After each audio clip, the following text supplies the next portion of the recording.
All right, what's going on, everybody? A very happy Thursday. Welcome. It is Pushing the Limits. Thank you, everybody, for being here. We got a lot going on, as we seem to always do pretty much every day on this show. And a lot to get to. We'll be introducing our guest from the Huffington Post here in just a moment. Hakeem, Jeffries, and Lawler going at it for everybody to see. We're going to kind of dissect that and talk about that. And Mike Johnson looking like he's aged about 20 years in the past few days. He is Leonard Cardinale. He's joining us in studio, co-hosting with me today. Leonard, it is good to see you as always, my friend. How are you? Hey, good morning, Brian. A lot to go over. But does Mike Johnson have a permanent pouty face, or is it just me?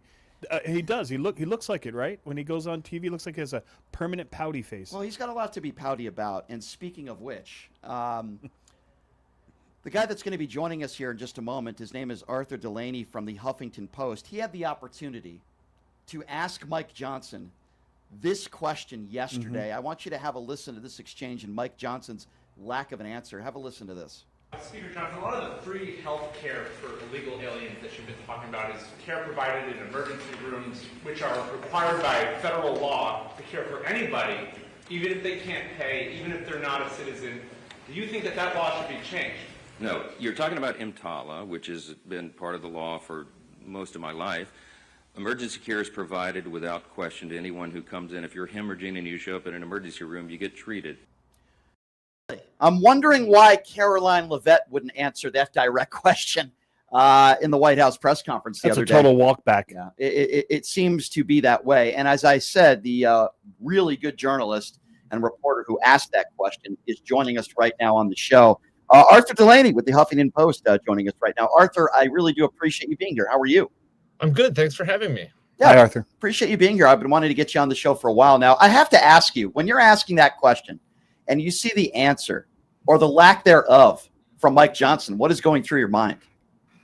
Well, he was ready for that question because he did not hesitate to say that he backed EMTALA, the Emergency Medical Treatment and Stabilization Act from 1986, because they've been saying about illegal immigrants supposedly getting free Medicaid, free health care, has sort of implied that you oppose them getting it in this specific manner, and they in their gripes about what Democrats want in the shutdown, they've complained about them wanting to repeal part of a law that they passed that actually addressed funding for states regarding hospital care. So I think he knew the question was coming, and so he focused on this law being good. And I also put this question to the Senate Majority Leader in the hallway, and he didn't hesitate either to say they backed that law, which I was glad to get the opportunity to ask, because I thought their rhetoric made it an open question. What are you getting at here? And so no, they don't want to go there, even though the White House didn't feel ready to answer that question. J.D. Vance has said immigrants are crowding emergency rooms. Well, if you don't want that, there's only one way you're going to prevent it, which is to let people bleed out in parking lots. Exactly. And I'm glad you asked that question. It's a question that it seems like a lot of Republicans have to answer, but they seem to have a half-hearted answer at that question. What did you make, by the way, Arthur, of the Hakeem, Jeffries, Lawler spat that they had for all to see? What did you make of that? So here at the Capitol, where I am right now, the Mike Johnson is here, and he's one of the only Republicans, and lots of Democrats are here, and Hakeem, Jeffries, and Mike Johnson are doing press events every day. And so yesterday, before this fight happened, some Senate Democrats had actually come over and staged a little press conference outside Johnson's office, and Johnson came out and basically beefed with them, and these fellas were all pointing their fingers at each other and saying, no, you don't want to open the government. Yeah, well, you're protecting pedophiles. And Mike Lawler actually happened to be standing there. We do have a few Republican stragglers who've been around, and Mike Lawler was there yesterday, and he jumped into that fray. And I walked with him afterward. I was like, well, you seemed like you had a good time there. He's like, yeah, I'm around. I thought I might as well get involved. And he basically walked straight from the rumble in the rotunda over to where Jeffries was then having a press conference in the visitor center. And it was just like, I'm fired up. I'm going to fight Jeffries now. And it was a very similar interaction And Jeffries was very ready to beef himself. I mean, he's been beefing with Republicans, but not face to face. So that was new and different. And it wasn't that obvious to me either of them got the better of the other, though I'd be interested in hearing what you guys thought, like who came out on top there. Honestly, I thought it was pathetic on both sides, and I'm going to do an entire segment. And to be honest with you, Arthur, I'm sad to see that stuff. First of all, I think Lawler was a complete clown for wanting to make it like some sort of show, and I also think that the way that Hakeem Jeffries handled it wasn't the best either. Do that behind closed doors. If you want to have a conversation, Representative Lawler, let's do it privately instead of yelling and screaming. I thought they both made mistakes there, and I just think it's a sad moment for the country. And I guess that comes to my next question. If you're just joining us, by the way, Arthur Delaney, a great journalist and reporter for the Huffington Post. What is it like being a reporter with the Manu Rajus of the world and others chasing down these politicians at a time now where I think it's so contentious and it's got to be difficult for you guys? It's like a clown show out there. What is it like for you being a reporter talking to these politicians? It's such a crazy time that we are living in right now. It's a great privilege to be a reporter at the Capitol because you have full access. You can go just about anywhere. And that means, and my job is to walk up to these folks and accost them.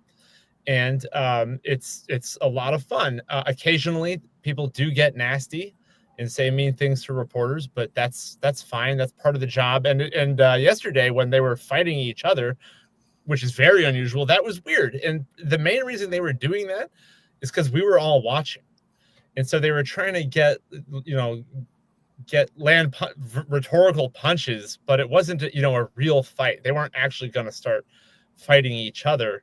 And I think it was corny, basically, and I agree. That's how it looks, and I think we've reached the limit of politicians like cussing and trying to seem cool, which has been a real phenomenon this year. I mean, if you're cussing and stuff, like, well, you guys are gonna have to start punching each other because it's an escalation. But it clearly isn't. It doesn't work. It's not going anywhere. And today, Jeffries was just asked about it on the steps.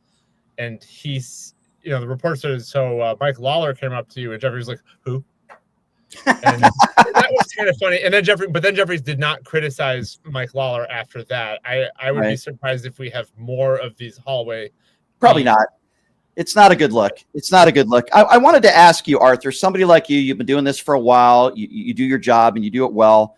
When you hear that Donald Trump invites people like Nick Sortor and Katie Daviscourt and the Jack Posobiec's of the world. I mean, there are actually serious people out there that consider them to be journalists. Now, I don't think they are. I think they're just right-wing agitators. Does that bother somebody like you? Because it bothers me, and I'm just a talk show host. I'm not a journalist, but it's like they invite these people to the White House yesterday to speak to Pam Bondi and Donald Trump about the threat of Antifa. And I'm like, what's next with this administration? I mean, a guy like a Nick Sortor, he's not, am I wrong to say this? He's not a journalist. I am not actually that familiar with him. I realize he's the guy who was out in Portland, who was, I think, involved in that altercation with the burning flag. I appreciate you taking umbrage on the behalf of professional journalists, but it hasn't really bothered me, the influencers and right-wing personalities the White House has been bringing in, because it has seemed very obvious that these guys aren't doing what the professional reporters do. And the way they do it, it looks kind of corny. And it's sort of like with the fake fighting here at the Capitol, like, well, this isn't the real thing. And I think everybody knows that, including the Trump administration, because they have to give them a special shout out and preface their opportunity to speak as now we will hear from one of our special new media people. Like, okay. And the questions that they ask are very obviously intended to flatter the administration, and nobody thinks that's what reporters are supposed to do. Of course, I completely agree with you. Are there politicians there on Capitol Hill, because you're there almost every day, that just refuse to talk to you or accuse you of being the liberal media, the Huffington Post, or what? There are people that say all sorts of different things. Are there some politicians that refuse to talk to you? Have you had any interactions like that? Most Republicans will criticize the media to our faces, and to me they'll say, "Oh yeah, well, HuffPost, so you're going to write liberal trash." And that's really not a big deal. They're doing this at the same time that they're being genial and talking to me and answering my questions, very often providing information. There are some members who just don't talk, like Cindy Hyde-Smith, a Republican senator, Tom Cotton, usually doesn't talk. Sometimes he does, though. There aren't a whole lot of them that will react with just total hostility. Even Derek Van Orden, who after Charlie Kirk was assassinated, said, "Well, this is all your fault." I mean, the next day he's being completely friendly. So it's just a weird social/professional situation that I don't think anyone who does this job would complain about. Yeah, I wanted to ask you, Arthur, if you had the opportunity right now to ask Donald Trump one question, what do you think it would be? I guess I would ask, are you going to do the Insurrection Act? Are you going to have troops arrest people? Something that is not normal in the United States outside of a crisis. And I just think that's the big presidential powers question that we're confronting right this minute. Yeah. And I respect you asking me that, because I often want myself to have a question ready, because sometimes you'll turn the corner and some important person will be there and you feel like an idiot if you don't have a question. Yeah. I think that would be a really good question to ask. I have actually, believe it or not, never been to Washington, D.C., and I'm going to be out there next week to do Tim Pool's podcast, believe it or not, who once received a media credential in the White House press briefing room. I'll definitely ask him about that. He had his hat on, he was Tim Pool. It's not like you were replacing us with Tim Pool. You should come to the Capitol. I do think it's the best building. It's a lot more interesting than the White House briefing room, and I'll come say hi if you visit. Yeah, I would love to do that. I'm going to be there next week, and I'll definitely hit you up. Arthur, I really do appreciate what you guys do at Huffington Post. You're a great journalist and reporter. Please keep up the great work and keep pressing them with those good questions, my friend. And look forward to talking to you again soon. I appreciate your time, my friend. We'll let you get back to work. Thank you. Thanks for having me. You bet. Thank you very much. That's Arthur Delaney, everybody. Really good reporter with the Huffington Post. Can you imagine what that must be like to be doing what he does for a living right now?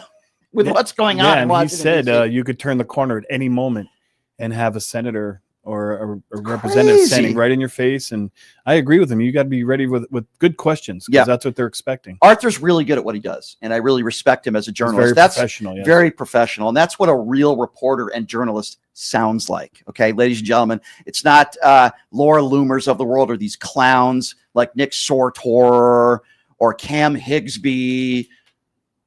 These are not reporters. Okay, these are not journalists. Reporters don't provoke people. They don't have any degrees in this. They don't have any specialties. They're just agitators. They're professional agitators. Now, I did say something in that interview, and I see my phone getting text. Yes, I am flying out to Washington, D.C. next week. We already have a date put in place. I'm going to be debating two people that, I've criticized a lot: Alex Stein and Tim Pool. Yes, I'm going on their pod. I'm going to be flying out there next week. It's already been confirmed. So that is going to be an extremely interesting going in the Wolves den, huh? I'm getting thrown in there, man. And that's okay. I appreciate the invite. What you're supposed to do. I appreciate the invite. And I'm willing to go on just about, listen, I would do Nick Fuentes' podcast if you ask me. I'll do anybody's podcast and go toe to toe with them. So that should be interesting. I'll have more information for you guys. In fact, it's going to be an event that I'm going to be going to in Washington, D.C. next week. And we're going to have some tickets to give away as well. So that is going to be very interesting. I'm going to make a deal with Tim. If he takes off his hat, I'll take off mine. I'm already set and to go. And you got an invite from Arthur to swing by. Yeah, the only issue is I might be flying out there Friday, Saturday. I don't know if I'll have enough time to do so, but I will definitely hit Arthur up, and I would love that would be awesome to be in those chambers and to be clips. Asking questions. Yeah, I would love to be one of those people. I wouldn't want to do it every day like Arthur and Manu Raju, because I think I would lose my mind. But once in a while, absolutely. I would absolutely do that. So I'll give you more information on that event I'm going to be doing with Alex Stein and Tim Pool, by the way. It's going to be a lot of fun. So I want to get your thoughts, of course, on this Hakeem Jeffries Lawler interaction. I have some opinions on it that might surprise some of you. And then we're going to go into Mike Johnson. I know you have some opinions, Leonard. Do you want to share on Mike Johnson, who did not have permanent pouty face? Yeah, he did not have a very good appearance on C-SPAN. We'll play the audio of that as well. But before we take a break, and I want to get your thoughts on all this stuff because it's important. We talk about healthcare on this show every single day. We're going to talk about it today with the government shutdown. A lot of it has to do with healthcare. We've had callers call in who are experiencing the terror of what it's doing to their families. Correct. You're right. You're right. Direct effect on families. No hyperbole, no BS, no exaggeration. And so, I didn't want to interrupt you. No, it's okay. But we do have callers saying that on the ground, this is affecting my son who has special needs. This is affecting my mother, my grandmother. So it's a real thing. Oh, no question it is. And that's why I'm so proud to be partnered up with the good people at Chapter for free and unbiased Medicare help. You'll see the number right there on the bottom of your screen. All you got to do is call that number, 212-461-4078. The Medicare annual enrollment is October 15th through December 7th. So literally right around the corner, right? Seniors are getting bombarded with robocalls. Plans change every year. That's why this is so important. And the great thing about Chapter is they review every plan nationwide to make sure you're on the best one. And on average, Chapter saves people somewhere around $1,100 a year. Why wouldn't you call? It's a free phone call. Yeah, it's unbelievable. And this is the great part about it too. Besides it being a free phone call, is that your review options. They'll give you a review in under 20 minutes. And if you're already on the right plan, they'll tell you. It's not like they're there to say, "Oh no, don't take this plan. Take this plan." If they think you're on the right plan that fits you, they'll tell you that. And if not, they'll help you switch. So call that number on the bottom of your screen. We're so happy to be working with Chapter for free and unbiased Medicare help. That number again on the bottom of your screen. Just give them a call. Give them a try. 212-461-4078 to speak with my trusted partner, Chapter. Or, of course, you can go to that link there. You see it on the bottom as well. askchapter.org/limits. Give them a call. I promise you, you have nothing to lose, and you will save money. So here's what we're going to do. We're going to take a quick break, and when we come back, of course, we're going to take phone calls on the other side. Don't worry. When are we going to take calls? We take calls every day. Leonard knows that. I have some very interesting opinions on this Hakeem Jeffries Lawler mix-up that I'm going to share with you, and then I want to get your opinions on what you thought about it. And Hakeem Jeffries did respond to it. We're going to play some of that audio. My friend JoJo from Jers on her podcast. He came on her podcast. She's been on fire. Not to interrupt you. I love JoJo. She's been on fire lately. Joanna's great. She is really, really mad about the healthcare situation. Well, she should be. We all should be. And JoJo's very passionate, and I love it when she joins me on the show. I've done her podcast. Hakeem Jeffries did her podcast today, so we're going to play some audio there. Excellent. And then some Mike Johnson clips that are unbelievable. Oh, yeah, by the way, while all this is going on, Newsmax is playing advertisements for Trump watches. We have that audio to play for you as well. You might get a kick out of that, or you might cry, or maybe both. We're going to take a quick break. We'll be back in 90 seconds, and we're going to break down this Hakeem Jeffries Lawler spat that they had yesterday. You're listening to Pushing the Limits right here on KSHP.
All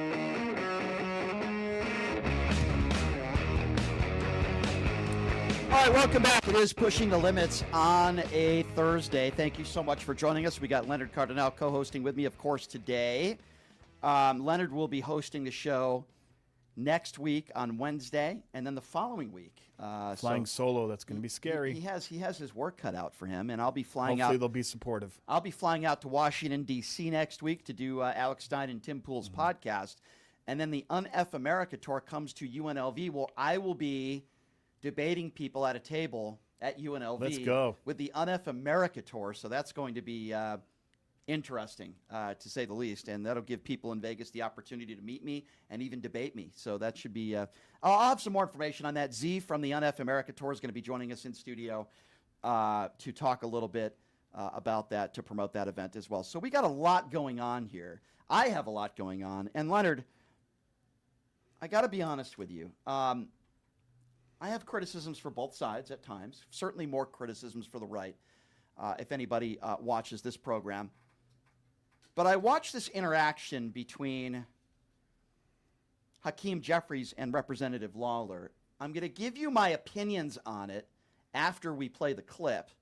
But I will say this, I'm not happy with what I'm seeing from a lot of politicians in Washington, D.C. So right here, this is Hakeem Jeffries coming right out of a press conference, by the way. Right out of a press conference, and Lawler is just waiting for him. Have a listen to this exchange.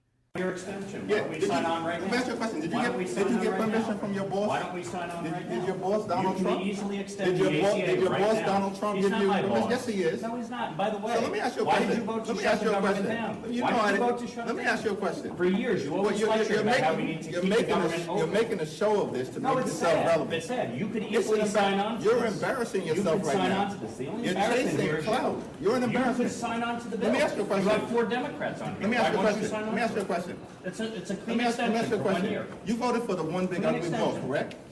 I voted for a The tax largest- cut bill that gave the largest tax cut- cut the to largest- Americans in history, the including, by largest- the way, the average New Yorker getting a $4,000 tax cut. Are you against that? You're embarrassing Do you wanna- yourself right You want now. to cut the standard deduction in The half? Is that largest what you cut wanna to do? Medicaid in No, we American voted history. out You voted waste, for that. fraud, and abuse, by the You way. voted Tom DiNapoli, the for a Democratic permanent- controller of New York, Let me ask you a question. pointed out that $1.2 If billion you're gonna, were wasted. listen, you're not gonna Wasted. talk. Wasted. You're not gonna talk to me. Wasted You're not on gonna talk to me fraud and talk and over non-New me York residents because you don't getting want to paid. hear what I have to say. Oh, I'm So listening. why Go don't you ahead. just keep your mouth shut? Oh, Because you is showed that- is up. that the way to You talk? showed up. You showed up. Yeah. And so you voted for this one I big signed ugly on to bill. this. You can extend it A right now. permanent extension of massive tax breaks for your billionaire donors. So 90% of So Americans. they can get a permanent. All right, so my initial reaction was sadness after watching that exchange. I understand that Lawler was there to put on a show for the cameras. I am not the biggest Hakeem Jeffries fan. I think he's a decent man. He's a very educated, intelligent man. I've said that he's probably the wrong guy for this job. I'm going to criticize both sides, and the reason why I was sad, Leonard, watching this, is because I say to myself, is this where we're at as a country now? Where you have the left and the right just yelling at each other, calling each other names, no matter how frustrated you might be And with one political another. theater when important decisions need to be made, I not agree. political theater. That was political theater. I agree with you. Now, Lawler, my criticism is, first of all, you were just there for a charade, and as Ed Leonard's just said, which I agree with, political theater. But if you're Hakeem Jeffries, why engage like that? Why not say, Mr. Lawler, if you'd like to speak to me in my office now behind closed doors and have a civil conversation, we can do that. I'm not going to shout at you and have a debate with you in front of the media after one of my press conferences. He also didn't do that. Now, listen, I don't think Hakeem Jeffries is a bad guy. I don't think he's phony. I do think Lawler is. But it makes me sad to watch that because, like, did you ever see, like, John McCain talk to somebody that way? But Did you ever see Barack Obama or even George Bush Sr.? Like, it's like we could disagree with one another. What good is it to yell at somebody like that? I'm a radio host, okay? I'm not an elected official. I could tell you if I was an elected official, I wouldn't talk to my opposition that way. On both sides. And it just got me really sad as an American because I'm like, what the hell is going on, Leonard? Well, two things. I think Hakeem Jeffries is feeling the pressure of some Democrats who want them to stand up to Republicans. That's kind of the theme. So what my impression was when he walked out, he wants to make sure he looks like a tough guy and you can't speak over me.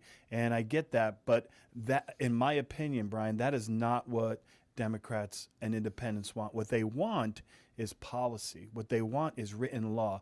What they want is substantive committees to get together and come out of that committee with a plan for the Democrats and a plan. And I've talked to you about Hakeem Jeffries many times. He's probably one of the best orators out there. He gives a great speech, but at the end of it, you're thinking, okay, okay, that was a great speech.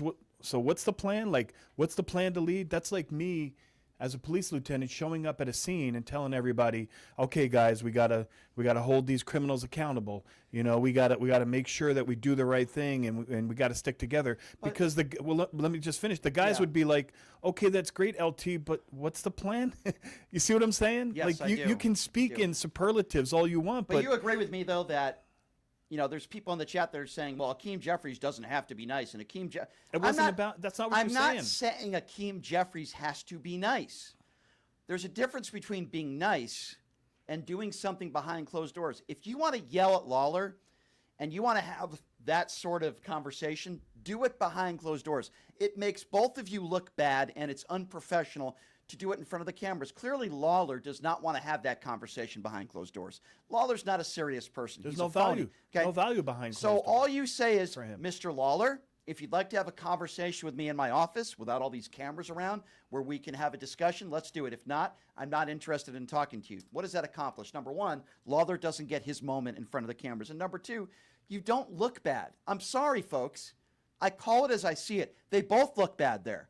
Okay? They both look bad. Yes. Did Lawler initiate? Yes. Was Lawler trying to get that moment? Yes. Jeffries wasn't seeking him out. I understand that. Yes. But Lawler also, he didn't lie, but he said, do you want to take away $4,000 in tax breaks from the people of New York City? And what he's saying is there's an extension. It's simply an extension that's for the minimum deductions. It is not a tax break. So what he's doing is he's saying, he's kind of fantasizing about how this could be a big moment. And I think Lawler missed by a mile. Look, if there's people out there that disagree with me, that's fine. I'm not saying what Hakeem Jeffries was an abomination. What I am saying is it's not going to accomplish anything. And I think both parties know that. And I think it's a bad look for the country. You need to have those conversations in private. And hopefully, why are you having these conversations? To try to iron out any differences that you might have. Now, listen, I don't have a lot of faith right now. All I'm saying is I'm very sad that that is where we are at as a country. I'm a radio talk show host, okay?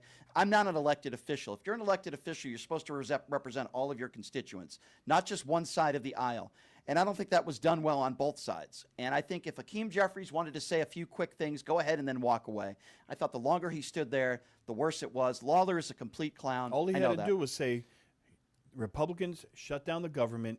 Do you agree? Do you disagree? And here's why. I think it would have been a well-taken point if Hakeem Jeffries would have said that at that point, instead of trying to push back and argue and what about this? So you agree with me. So this is what well, I don't think it moved the needle. Doesn't Ryan. accomplish I don't think anything, it advanced right? the ball. That's what I care about. Moving the needle, accomplishing something. So this was Hakeem Jeffries on my friend Joanna Carducci's podcast today when asked about this, and I'm not sure he made the situation any better, but here's what Hakeem Jeffries had to say. House Democratic leadership, we just held a press conference demanding that Republicans show up for work, return from vacation, stop canceling votes, swear in Representative-elect Adelita Grajava, and do something, most importantly, to address the Republican healthcare crisis that's devastating people all across the country. So we conclude this press conference, and I hear that Mike Lawler, who's a complete and total fraud, is waiting outside to step to me. I think some of my team would have probably preferred that I just ignore him, but I'm like, you know what? I'm not the one. Don't come for me unless I send for you. And I did not send for this malignant clown. I think he thought he was confronting Beltway Hakeem, but he saw Brooklyn Hakeem. So yeah, and I kind of get that, but I get what he's saying, but it didn't accomplish anything other than ego. Here's what I'm concerned about right now, and we're going to get into this.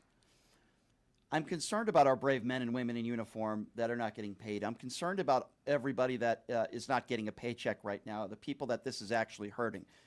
And the only point that I am trying to make here is that Lawler and Hakeem Jeffries yelling at each other in front of the cameras is not going to accomplish anything. What will accomplish something? Keep pushing the Republicans and explaining your side. Yes, I agree. And Republicans can continue to lie and say that this is the fault of the Democrats. But the point being, you have to send the message to the American people. And there are times that Hakeem Jeffries is doing that, and then there are times that he's not doing it very well. And calling him a clown, yes, I understand. I agree, Mr. Jeffries. Lawler is a clown. I agree with you. But that's not going to move the needle, as Leonard says. And my issue and my concern are with the people out there that are not getting paychecks, that are suffering right now. And, you know, Leonard, I've said since day one that Mike Johnson is a little weasel, and he's a pathetic human being who only cares about himself, and he's a weirdo.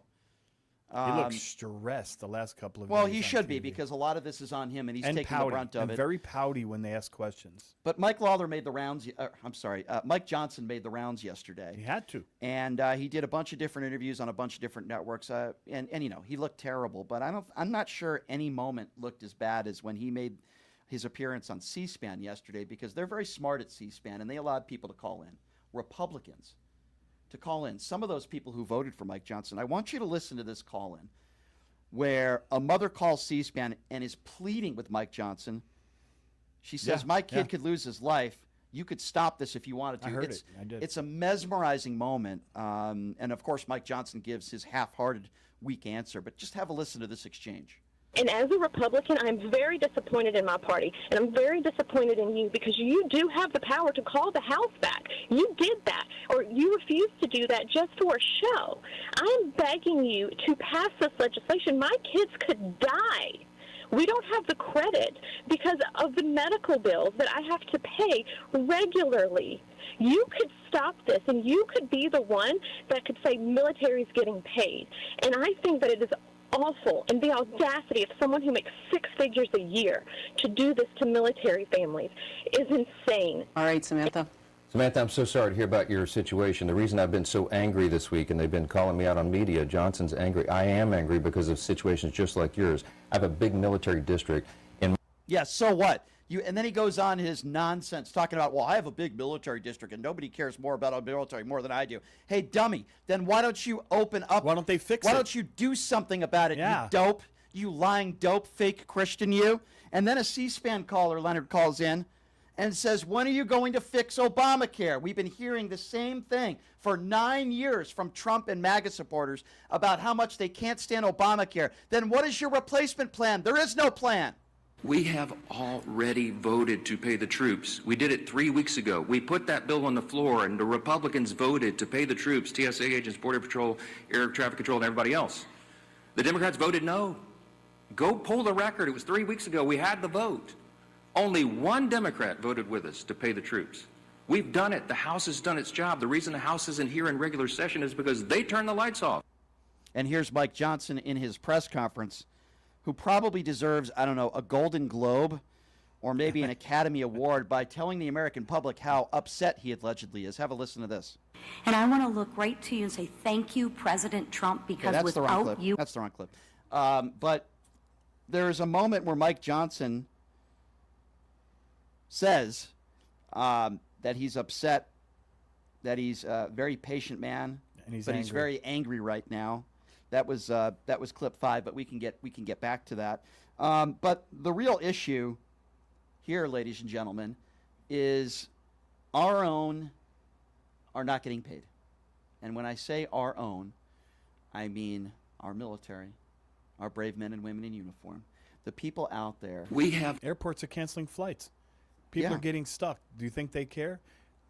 They don't care. Marjorie, not to change subject, Marjorie Taylor Greene went on this morning, who, you know, stepped away from the Republican Party, and she said the only thing that she could suggest was the nuclear option, to have a filibuster. And I believe that that's a complete flip-flop on her part, because on the one hand, she's saying she's worried about the medical coverage and we need to bring people back to work. We need to sit down and negotiate. And what is there, one or two Republicans in the entire hallway?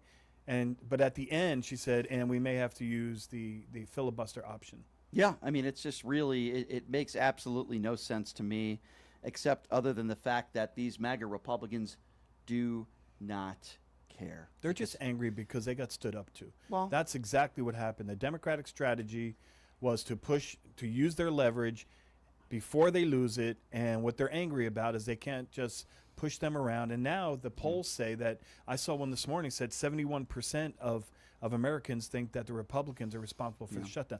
That's what he's angry about. He doesn't care about the people. Right. And speaking of which, again, this is the cut that I wanted to play for you. This is Mike Johnson, who probably deserves an Academy Award for saying how upset he is. People are upset. I'm upset. I'm a very patient man, but I am very angry right now because this is dangerous stuff. He's very upset. Give this man an Academy Award. He sounds really upset. He's so upset that he wants to take Medicare away from 20 million Americans. He's so upset that behind closed doors, they don't want to pay for somebody who's undocumented who needs life-saving care in the ER. He's so upset that right now he could pay these people in our Is he military. upset that Trump threatened people's jobs and said, I'm going to cherry pick which people get to stay and which people get to go, which people get paid, which people that is the most un-American thing I've heard in a long time. So if you want to hear Mike Johnson continue to lie, Pout. why not put a standalone military pay bill on the floor? This is the question that Mike Johnson is being asked. He's being asked, why not put a standalone military pay bill on the floor? And Mike Johnson's response to this is absolutely insane. Have a listen to what Mike Johnson has to say about this.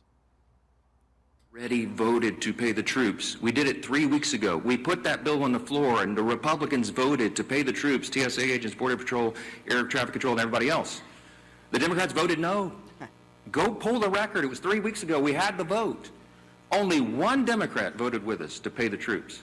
We've done it. The House has done its job. The reason the House isn't here in regular session is because they turned the lights off. That's not what happened. Okay, first of all, that is a complete and total lie. Why isn't he being called out on that? It hasn't passed the House. It hasn't passed the Senate. And the reason why it hasn't is not because of Democrats. You lying scum, you. He's lying in a press conference. That is not because of the Democrats, Mike Johnson. You are a liar is what you are. You are a liar. He's scrambling. He doesn't know what to say because they're getting the blame. And what he should have said was the reason why it didn't get a vote was because there was no continuing resolution for the subsidies for Obamacare, Medicaid, Medicare. That's what he should. That's what really happened. He's picking one thing, saying, "Oh yeah, we put money in the continuing resolution for military. It's not our fault." That's not the whole story. Of course, it's not the whole story. Of course, they're going to lie. They're still blaming Democrats for this government shutdown, which couldn't be further from the truth. The Democrats don't want 20 million people to lose their health care. The Democrats want to be able to say firmly that if you're an undocumented immigrant and you need life-saving care, that an emergency room will not ask you for your paperwork. Look at the big and beautiful bill, as they call it.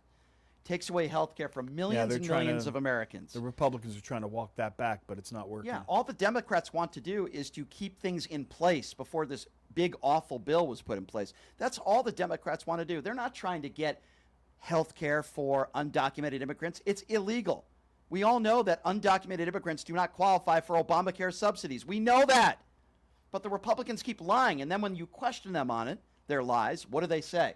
They say, oh, well, that's eventually what the Democrats want to do, like they're fortune tellers. I mean, it's so insane. They're proposing that they would come back to the table after the continuing resolution passes. Right. And what the Republicans are saying, hey, let's just give us our money, and then we'll come back before December 31st, and we'll give you everything you want. And I got to applaud the Democrats because they're using the only leverage they have. Remember, they don't have the House, they don't have the Senate, they don't have the Supreme Court, they don't have the White House, so they're using the only leverage they have, which I agree with. Mm-hmm. And then there comes to Representative Lisa McClain. So I want you guys, I want to put this into context before we play what Lisa McClain had to say about Donald Trump. I'm not sure there's anybody in the House or the Senate that wears the Donald knee pads 24/7 better than Donald Trump, but or better than Lisa McClain, excuse me. But keep in mind, this is during a government shutdown when people are not getting paid. when we still have a war that is raging in Ukraine. They say there's a peace deal on the table between Hamas and Israel. I'll believe it when I see it. Can I be the first to say I don't believe any of Yeah. that, but not to interrupt you, Right. but I want to go on the record. Yeah, I mean, I don't believe it either. The country is suffering. People are losing their jobs. Many people that work in government are not getting paychecks, including our brave men and women in uniform right now. We have farmers that are losing everything because of these tariffs. Our country is on fire in a bad way. They're sending military into cities that certainly do not need the military Shooting people there. with rubber bullets and gas. Yeah, I mean, and while all this is going on, I want you to listen Yeah. to what Representative Lisa McClain had to say about Donald Trump. I mean, I don't know whether to laugh or cry. Have a listen to this. And I want to look right to you and say thank you, President Trump, because without you as our leader, this would not have happened. It is Joe Biden, or it was Joe Biden's weakness that got us into this situation. And thank God for you, President Trump, that it is your strength that has gotten us out of this situation. And this didn't happen by accident, right? It happened because of our president's strong leadership that puts America first and peace first. So again, I applaud President Trump for securing this historic peace deal. Oh, really? Well, what has he secured? Has Israel received those hostages yet? Maybe Monday or Tuesday. Yeah, maybe. Yeah, maybe we'll get that health That care was a plan. terrible display of What- bootlicking. What has Donald Trump accomplished as far as peace right now? What deal has been done where these hostages have been released? Please tell me what's going on in Ukraine. They want to blame Joe Biden for everything. We know that. What has Donald Trump done in a positive manner to help this country? And don't talk to me about immigration. There's a lot of people in this country. I saw the last poll, a Fox News poll, where I think it said 70% of Americans, both Republican and Democrat, do not like the way Donald Trump is deporting and people Biden in this didn't do country. That. Biden didn't do tariffs. Biden didn't put ICE machine out there and tell them to arrest people and not identify yourself. None of that happened under Biden. None. That's under Trump. What about due process? Biden never took away anybody's ability to get due process, search and seizure, First Amendment rights. Am I wrong? No, you're right about that, and I talk about that on this None show of that all the was time. Biden. You're right. But Lisa McClain wants to stand up there or kneel down there, whichever way you want to put it. It was creepy. I mean, these people are delusional, and they are cultists, and that's why I say it all the time. And while all this stuff is going on, while all these Americans are suffering, what are the advertisements that Newsmax is playing? Oh. Another very credible organization, News. This is the advertisement that Newsmax is playing multiple times every day. And it's Donald Trump selling his stupid watches. Have a listen to this. Hello, everyone. It's President Donald J. Trump, and it's Trump time. Check out this red beauty. It's one of my new watches. Wear it proudly on your wrist, and everyone will know exactly what it's for, who it represents. It's really going to be something special. It's for your favorite president. Get your watch today at gettrumpwatches.com. Please make a great gift. It's Trump time. Grifter, snake oil salesman. That's the advertisement that Newsmax is airing while so many Americans are suffering right now. He's trying to sell his watches. He's trying to sell his Trump Bibles. He's trying to sell pieces of his jacket when he was indicted. He's selling his trading cards. He's making billions of dollars off of this crypto scheme. He wants his own coin. Jared Kushner and the money that he's received from the Saudis, the company of Trump, because that's really what this is. This is not a presidency. It's Trump himself, his company, his brand. That's really what this is all about. It's not about making America first. It's Ponzi making scheme. Trump. Yeah, the whole thing is a Ponzi scheme. I agree. And while all this is going on, you still have people like Steve Scalise, who I think is another utterly horrific human being. And he's talking about, of all people, Steve Scalise, one of those people who voted for the big and beautiful bill where 15 to 20 million Americans are going to be losing their health care coverage. And Steve Scalise, at that press conference that I referred to earlier, wants to talk about the suffering that the people are going through. I mean, you want to talk about disingenuous. Steve Scalise is one of the worst. Here's what he had to say yesterday. If you're Chuck Schumer, and a good day for you is defined by how much suffering you can impose on other people, including our men and women in uniform, maybe you need to look in the mirror and check yourself at the door and wonder what it is you're up here trying to accomplish. Is that really why Chuck Schumer ran for office? To inflict pain on other people so that he can have a good day, a better day for himself. When that is your measuring stick for a good day, is how much pain you're inflicting on other American families, you have lost your way. And yet they vote over and over again to keep the government shut down. Oh, really? Well, I have something to say to Steve Scalise. Which is the party that is making people suffer? Well, I'll give you a hint. It's not the Democrats, and I'll explain why. Which is the party that is trying to take 20 million people off of their Medicaid coverage? You, Republicans. He voted for it. Which is the party who is taking away food stamps away from millions of Americans? You, the Republican Party. Which is the party that is against maternity leave? Which is the party that does not want to pay people unemployment benefits? The SNAP program, the WIC program, the CHIP program. They don't want any of them. Which is the party that is trying to take all these government programs away from Americans that are suffering, that are living paycheck to paycheck? Which is the party that goes after the trans community? Which is the party that goes after the gay community? Which is the party? No, really, I'm really asking this question seriously. Which is the party that doesn't want it, that wants to take away your First Amendment civil rights, your Fifth Amendment civil rights, your Sixth Amendment civil rights, the 14th Amendment? I could go on. I can go on. And they're the party who wants to take away the rights in almost every category of the Bill of Rights. That's not the Democrats. That's the Republicans that are doing that. And it's obvious. And Steve Scalise has the gall to speak in front of the American people and talk about how Chuck Schumer wants human beings to suffer, when the only reason why we're in this government shutdown right now is because Republicans refuse to allow human beings to get the health care that they so desperately need.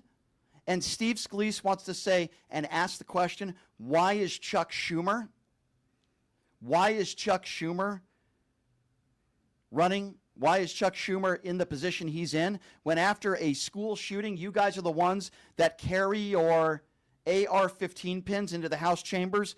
You guys are the party that think more weapons make us safer. You guys are the party that are saying that Americans are lazy, and even though 30% of Americans that are working right now are the ones that aren't even offered health care coverage, you're the ones that are trying to take away that from the American people. And Steve Scalise has the gall to look you in the eye and say it's Chuck Schumer that wants Americans to suffer, you scumbag.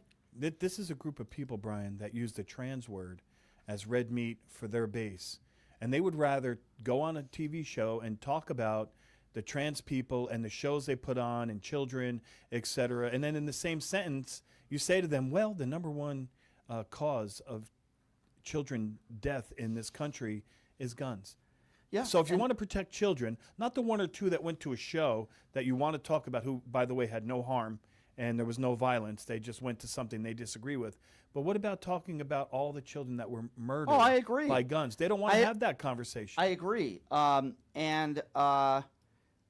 It's interesting because Hakeem Jeffries, I gave some criticism to Hakeem Jeffries, and I'm not saying Chuck Schumer should be getting into an all-out screaming match with Steve Scalise, but if I'm Chuck Schumer and I'm the Democrat Party, immediately here's what I do. I roll a press conference the way the Republicans did, and I respond to what Steve Scalise said, and I laid out of what Democrats are trying to do, fighting for the American people, and what Steve Scalise and the Republicans are attempting to take away from the American people. Where is Chuck Schumer? I'm not talking about Chuck Schumer answering 2 or 3 questions with Manu Raju with a CNN reporter. That's not what I'm talking about here. I am talking about holding a press conference, repeating Steve Scalise's quote and words, and then running down the list of what Democrats are trying to do and explaining it to the American people. Where's Chuck Schumer? If you don't give people the other side of the argument, Brian, like you do every day, then a lot of people are not going to be able to work it out in their own mind for Yeah, themselves. and then Chuck Schumer's correct? the guy that, yeah, I agree. And Chuck Schumer, I wrote a letter. No, a letter's not good enough. Strongly worded letter. Get the hell up there in D.C., hold a press conference, use Steve Scalise's words and the Republicans against them, and I know what you guys are trying to do because I actually follow the news. I know what you guys are trying to do. I know that in this situation, the Democrats are trying to do the right thing.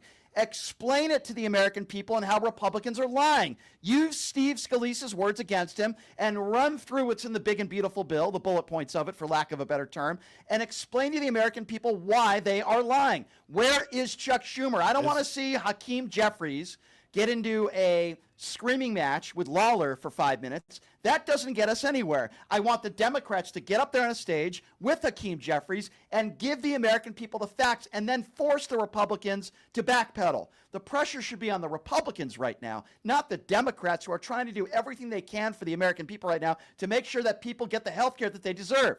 Where is Chuck Schumer? He is supposed to be in front of the cameras right now, holding a press conference, holding the Republicans accountable with Steve Scalise. Do we need new leadership, Brian? Well, of course we do. Of course we do. I'll be the one to say it. I think Chuck Schumer had his time, and he's held the line, but he's just not up for this new America with this new task, with these un-American people just chasing down Americans and throwing them in vans. He's just not the guy for the job. And maybe I think somebody should be younger. It doesn't have to be someone younger, but I think someone with leadership qualities and good ideas. And like you said, someone who has enough political savvy to say, this is an important moment. I need to get in front of the camera and not just go up and go, hey, well, we tried. They won't talk to us. We tried. Yeah. Now, listen, I'm not really here to give Marjorie Taylor Greene any credibility because let's be very clear here. She has none. She's a very ignorant woman. And I'm starting to get a little bit upset. And even though I did agree with her this week with this bill because it affects her family now, I am so sick and tired of people giving Marjorie Taylor Greene way too much credit for wanting the Epstein files to be released. Now, before I play this clip, Leonard, let me help people try to understand why Marjorie Taylor Greene has been a little bit more outspoken lately. Well, I'll tell you why, because it's very simple. What happened, if you recall, is Marjorie Taylor Greene wanted to run for Senate.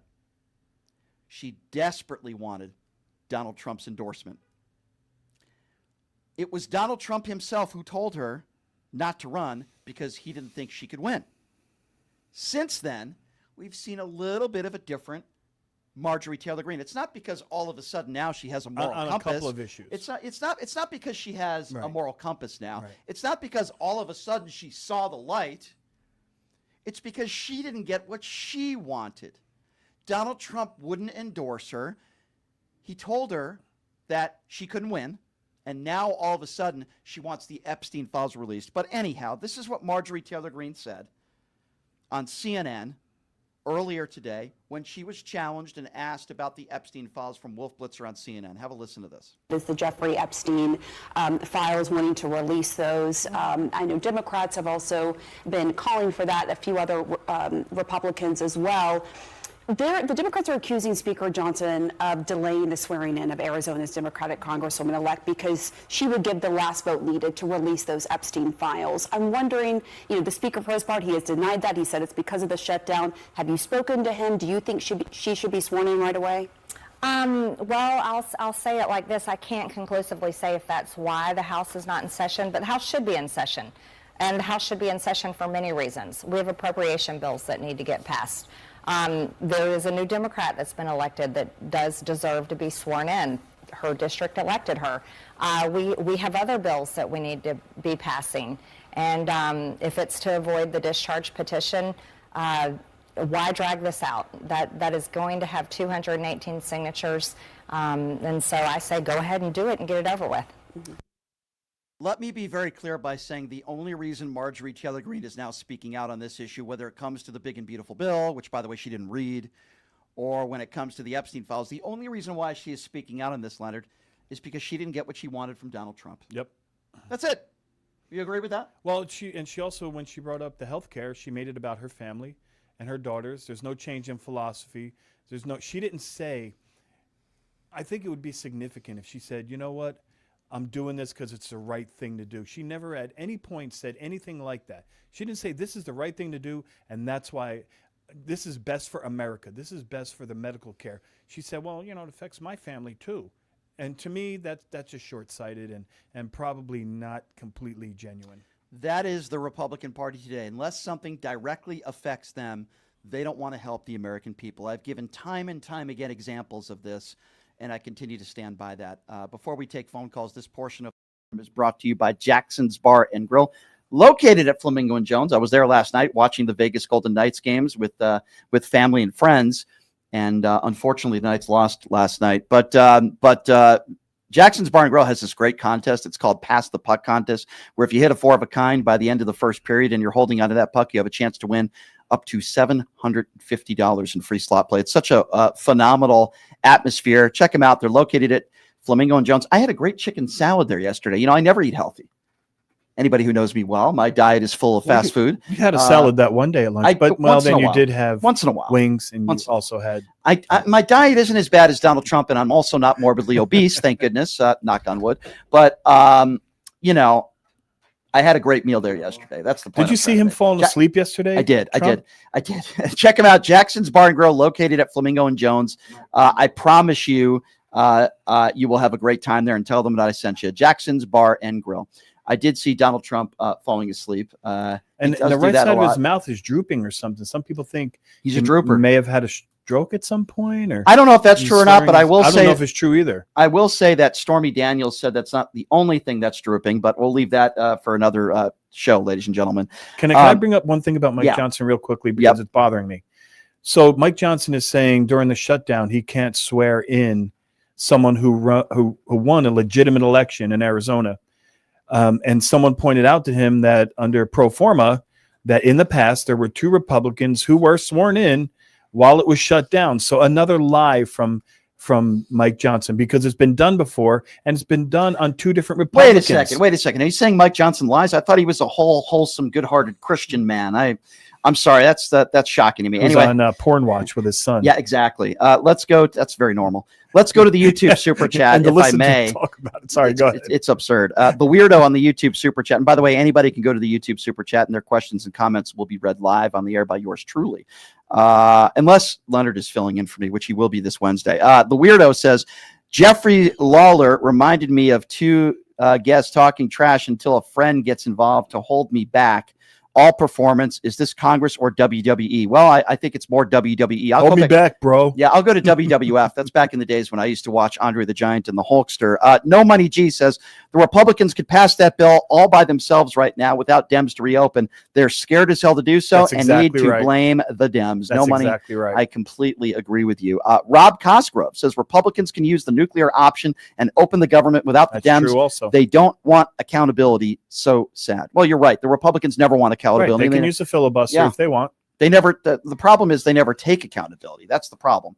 So the YouTube Super Dying Breed says you and Leo are a great team. Thank you, Breed. I appreciate that very, very much. Anybody else in the YouTube Super Chat? Your voices can be heard if you would like. And please check out the website as well, also pushingthelimits.live, where you can make donations and buy PTL merchandise. I promised you guys we would get to the phone calls, and that's exactly what we're going to do right now. The number to call is 702-221-7283. And again, that number, if you want to be a part of the conversation, now is the time to do so. 702-221-7283 is the number to call. We will be continuing to read questions, comments on the YouTube Super Chat. We've talked about a lot today. There is a lot going on. Quick rundown. We had a reporter from the Huffington Post. He's a great reporter. Arthur Delaney joining us. He pressed Mike Johnson on some questions yesterday. We had Arthur on the program today. Hakeem Jeffries, that some of you disagree with me, which is fine. I thought both sides were wrong there. I thought Hakeem Jeffries didn't handle it right, and I thought Lawler was an absolute clown who got what he wanted. You gave Lawler what he wanted. He wanted a charade, and that's what you got. We're talking about that, and we're talking about Mike Johnson continuing to lie and the Republicans continuing to lie to the American people while on Newsmax they're selling Donald Trump watches. 702-221-7283 is the number to call if you want to be a part of the conversation. I'll tell you what, why don't we start off with line 1, and let's go to Mike. Mike is first up on PTL. What's up, Mike? Mike, lower your radio. Mike, lower your radio if you can, please. What's up, Mike? No problem.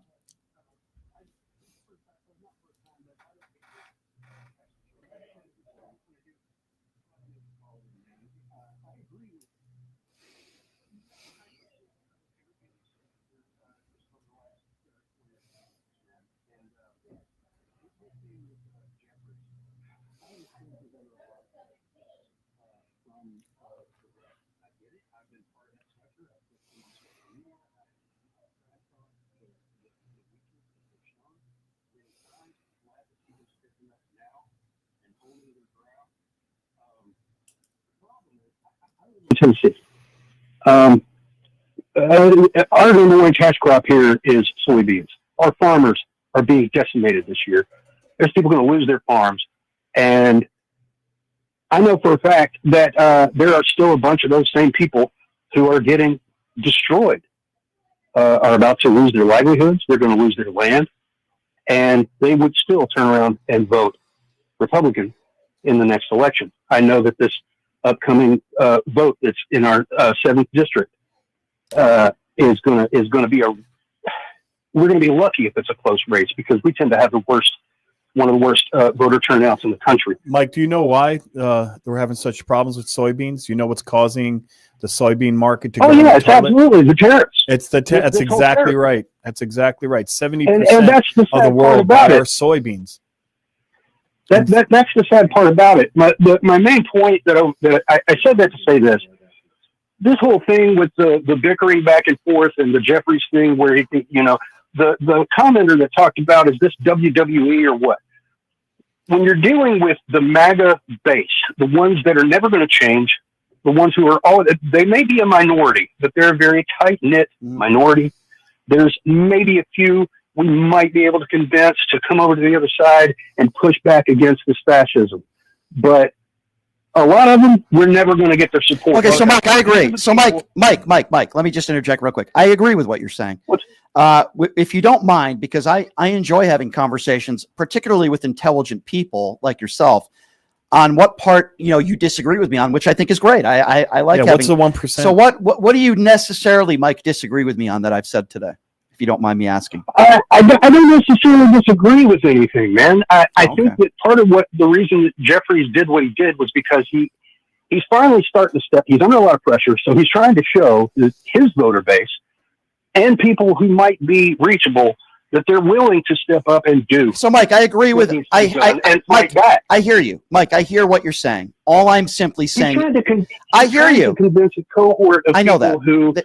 But it was kind of a swing and a miss. So, Mike, root for the heel. Mike, I hear what you're saying. Okay, I hear you. Yes. But here's where we might disagree a little bit. I think there's a better way of doing it than the way he did it, because that's exactly what Lawler wanted.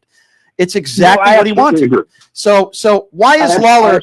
Yeah, you hear what I'm saying. So why is Lawler doing that? He's doing it because he wants it to be a charade. He wants to make a name for himself. He wants to get out there. Pull the attention off the real issues. Right. And Hakeem Jeffries gave in. Now, I want a fighter. I get what you're saying. I want Hakeem Jeffries, but there's a better way of doing it. He could have held another press conference today, and instead of doing some podcasts, left-leaning podcast, I would say the same thing about if he came on my show. I'd love to have him on, but there are more productive things to do. Hold a press conference in the chambers today. Talk about Lawler. Talk about more about what the Republicans are trying to do and what you guys are trying to do, instead of screaming at somebody in the halls of Congress. That's the point that I'm trying to make. He has a bully pulpit. Yeah. And he can make people listen. I absolutely agree. Yeah, so there you go. I think it's more 99.9% of the time you agree with me. I'll take 0.01%. I'll take that all day long. Thank you, Mike. I'm giving you a hard time. I appreciate the call. We all agree here on that. Right, Leonard? We agree. I think he kind of got his emotions and his thoughts mixed up. They want bravado. They want me to step up to them. But in that manner, that was more theatrical than it was substantive. I can relate and what to people that. want is they want policy. Yes. Stand up to them with policy. Yes. Stand up to them with ideas and thoughts and a plan on how you're gonna. You disagree, but how are you going to fight it? Yes, that's agree. what I think people want. I don't like giving too many compliments to Leonard, but Lori on the YouTube super chat said, Leonard, you're going to do a great job when Brian is taking time out. I hope so. Thanks to all the PTL family that care for democracy. Thank you, Lori, for your support. I'm sure Leonard will do great. 702-221-7283. Let's go to X. X is next up on PTL. Hey, X, it's always a lively conversation with you. What's going on? Hi, X. Hello. What's going on? I'm doing okay, X. What's going on today? What's on your mind? Hey, what I wanted to ask you for is, like, to just see what happened, with all this yelling and stuff like that in Congress. This is embarrassing. Yeah, I agree. With all this Congress I agree. Let me ask you a question. And again, I agree with you. I've given my opinions on accountability to both sides here in that argument, debate, whatever you want to call it. Who do you think is doing more of that these days, the left or the right? What do you mean? I mean exactly what I mean. Who do you think is doing more yelling and disrespect and games and showboating? The left or the right? Who's being the bully? Both? Give me an example of Democrats being bullies. A bully. Yeah, please. Oh, like that Jimmy Gomez guy, who said, when they go low, we kick them down. That's what he said from Orange County, the Democrat. Okay, give me an example of Democrats that are bullying. Can you give me any example? Because I could give you 100 examples of Republicans that are bullying, including with the leader of the free world, Donald Trump, who does it every single day, threatening to put people in jail. Threatening their jobs, their threatening livelihood. their job. Right, exactly. Leonard said exactly. Can you give me an example of a Democrat bullying Republicans in the last, I don't know, year? Isn't that bullying? Jimmy Gomez, how we kick them down. Who? Jimmy Gomez, Democrat. Who? Say that again. Who is he saying? Jimmy Gomez. Jimmy Gomez? Okay, I don't know who that is. He said when they go low, we kick them down. He said that. Okay, but that's saying that you want to fight. That's saying when they fight us, we are going to fight back. I'll say that. There's nothing wrong with saying that. That's not, sir. That's not the definition of bullying. It means we are going to fight harder than you for the American people. That's not bullying. Okay, Donald Trump has violence. No, it's not. No, it's not. If someone comes on the show and goes low with Brian, and someone gets in the dirt with Brian, what Brian is saying is, yes, I'm going to stand up for myself. I'm going to fight back. That is not a bully. That is not the definition of a bully. Did you just say that's inciting violence? Is that what you just said? Inciting violence. I know you said his name 5 times. It doesn't make your point any stronger. You said that's inciting violence? Yes, it is. Okay, well, that's absolutely ridiculous. What would you say about Donald Trump, who says he hates half the country at Charlie Kirk's funeral service? What would you say to that? What would you say to that? Every time with Donald Trump, I'm not going to. Because you give horrible examples and I give clear examples. When somebody says when they go low, we're going to go lower. That's not inciting violence. Hyperbole. That's not even legitimate. That's not even a legitimate statement. You haven't given me any real examples of a Democrat bullying a Republican. That was a terrible example. So I'm going to ask you now. The leader of the free world, the leader of the Republican Party, at Charlie Kirk's funeral says he wishes the worst on his opponents and basically said he hates half the country. Why won't you call that out? Follow it up with hurting them. And you say some guy that I've never heard of before that you claim made a statement when they go low, we're going to go lower, which, by the way, is not inciting violence. Okay, well, why is it every single time I bring up the actual leader of the Republican Party, you get defensive and you say, why is it every time you bring up Donald Trump? I'll tell you why. Because he's the president of the United States. He's the insulter in chief. He's dividing the country. He's treating people who might come from areas like garbage. Where are you from, sir? Where are you originally from? X, where are you originally from? Where are you originally from? Iranian. Do you think that Donald Trump is doing a good job in protecting people who might sound like you and look like you? He sent the military to Democratic states to bully them with tear gas and rubber pellets. He sent the military to bully people physically, violently. X, I'm not asking you about, I could care less what Mike Pence says. I'm asking you now. He's neutral. Mike, I need you to focus. I could care less what that stiff Mike Pence says about anything, okay? I'm asking you now, X, okay? You are from Iran. Do you think that Donald Trump has been good for the Iranian people and immigrants in general? Yes or no? As far as the border goes, nope, I didn't ask about the border. I didn't ask about the relationship. Let's start that question again, and then he hangs up the phone again because he doesn't know how to debate. Typical MAGA. Here's the question that they have no argument, no talk. Here's just talking points. There's no sense. Here's the question that I was trying to ask X, which he didn't answer. He said he's from Iran. I said, do you think Donald Trump has done a good job for the Iranian people? And he says, the border. I didn't ask him about the border. I asked him, is he doing a good job? By the way, last I checked, Donald Trump is the guy who dumped bombs. They bombed him. Into They bombed Iran. Okay, that's the guy that I checked. That last time I checked, and the guy that X brings up is some guy serving California's 24th district, a very, very small community in California, and that's his example. When I give the example of Donald Trump, who happens to be the president of the United States, he brings up some assemblyman or some guy who is, I don't know, some 24th district person, and he says when they go low, they go lower, and that's his example of the left and the right doing the exact same thing. Not somebody. And can I say something on Iran? I just want to say one more thing about X, which is don't call into this show if you're going to hang up like the coward that you are. Yeah, be prepared with an argument. And can I say something about Iran? Because Donald Trump is taking credit for obliterating their nuclear program and the uranium and et cetera. And Iran came out with a statement. And you know what they said? They said, yeah, you damaged what we were working on, but we still have the technology. What does that mean to you, Brian? Of course. What were they? What is the dog whistle? Because it was a failure, and they had a couple. We talked about this on the show. They had 48 hours to prepare. It's why we have video of our own intelligence showing trucks that were leaving the facility. What do you think were in those trucks? No, the MAGA Republicans don't want to talk about that because it was a disaster. And this guy has the gall to call into the show and talk about some guy in the 24th district of California that said when they go low, we go lower. And he makes that comparison to Donald Trump and the hate speech from the far right. It's a joke. 702-221-7283 is the number to call. Let's go to Isaacar. Isaacar is next up on PTL. Hello, Isaacar. Hey, what's going on, Brian? What's going on, Landon? Hey, Isaacar. Hope y'all having a good day. Terrific day. Yeah, I'm not even going to regard X and stuff like that because what he said, I don't know what he said. He can speak clearly enough to articulate his point, but that's besides the point. I just wanted to call because I heard, earlier where you played the part where Mike Johnson said that the reason why he couldn't swear in Adelita is her name? Yep. Yeah, the reason why he couldn't swear in is because the government shut down. That's nonsense. So he couldn't do it. But he's lying though because of pro forma won her seat before the shutdown even occurred.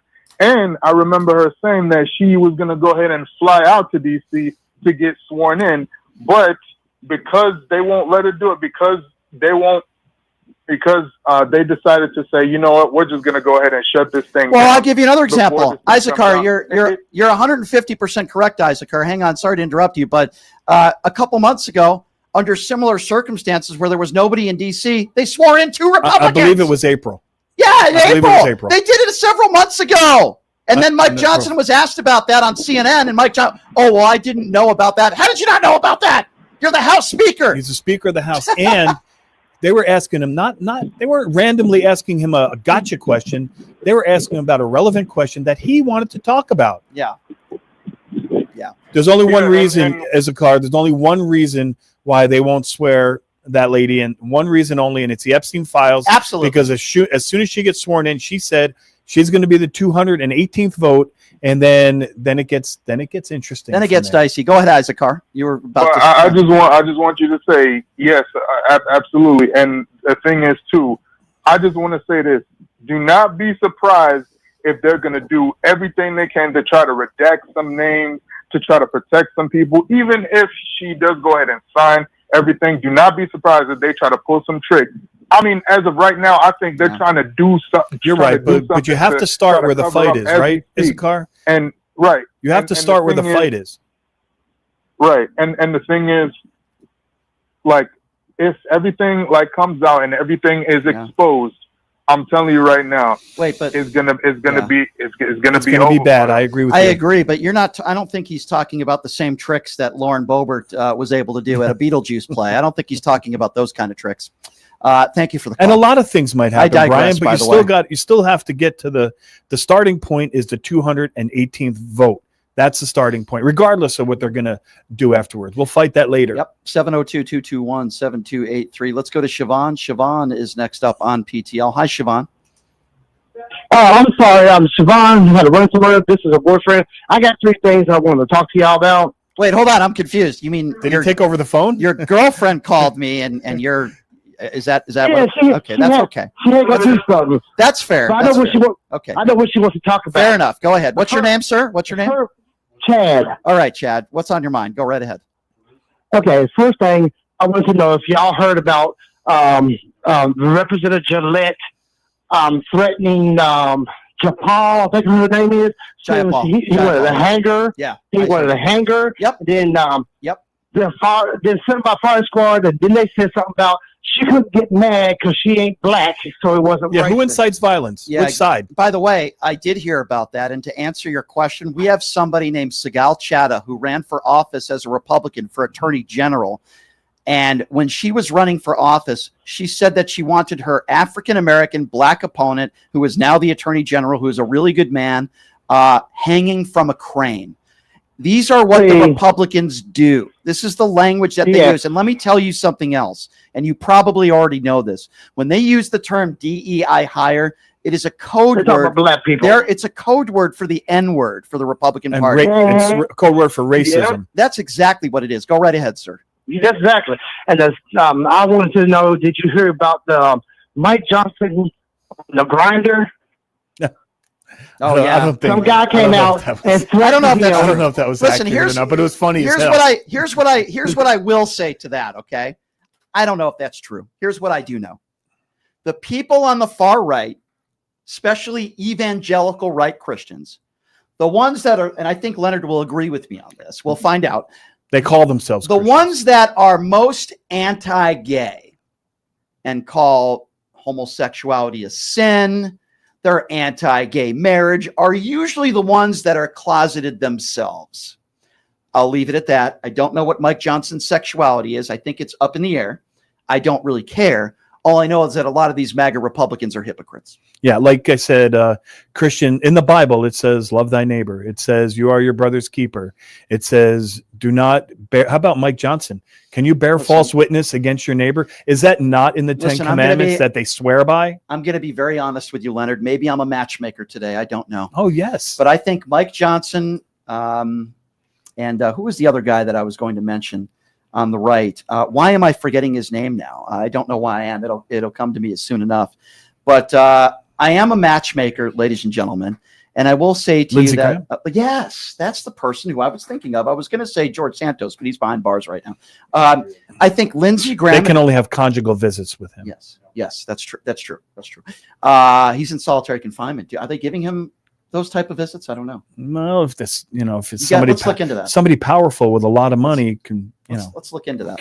But Mike Johnson and Lindsey Graham, I think, would make an excellent couple. I think they would have mutual attraction, and I think they share the same lack of a moral compass. So I think they do have a lot in common, and they both wear the Donald Trump knee pads 24/7. Let's get back to the phone calls. 702-221-7283. We digressed a little bit. Yeah, we did a little bit here. Let's go to Bruce. Bruce is next up on PTL. Hey, Bruce, what's going on? Hey, how are you? Good. What's on your mind? I'd just like to give you a quote. It's actually from one of my favorite sci-fi shows, but it goes like this. In no time in human history has the fate of so many depended on so few. And you guys are the few. So thank you for standing up to do the job. That sounds like a compliment. Well, Thank you. that's nice of you to say. I really do appreciate that, my friend. Thank you so much for that. That was very nice. 702-221-7283. I'm very, very, very uncomfortable with compliments. Let's go to Chris. Chris is next up on PTL. What's up, Chris? What's going on, man? Thanks for calling in. What's up, Chris? Go right ahead. Chris? Hey, am I on? Hey, yeah, go ahead. Hello? Yeah. Hey, what's up, man? I just started listening to your show not too long ago. You guys do great. Love you both. Thanks, Chris. I actually heard an analogy that kind of sums up like the government shutdown. If I could share that with you guys, if you could just give me a second. Sure. Is that cool? Sure. Okay. So as we know, there's a well-established law on the books that murder is illegal, right? Right. Right. So let's just say there wasn't, and somebody gets murdered, and Trump and the Republicans come up with a bill that makes murder illegal. But in the bill, there's a provision that defunds the police. And Democrats are like, hey, we're not signing this because we don't want to defund the police. And then the Republicans come out to the media and they say, hey, guys, look, the Democrats are okay with murder. Right, because if there's no police, you can make murder legal and there'd be nobody to arrest them. That's a pretty good analogy, I would say. But that's really all. Love the show, guys. Thank you. Keep Appreciate up the good that. work. Thank you for the call. Good call. 702. Yeah, that was a pretty good analogy. Yeah, I agree. 702-221-7283. Andrea is next up on PTL. Hello, Andrea. Andrea, are you there? Andrea? Yes. Yeah, hi. Go right ahead. Okay. Hello? Yes, Hi, go right Andrea. ahead.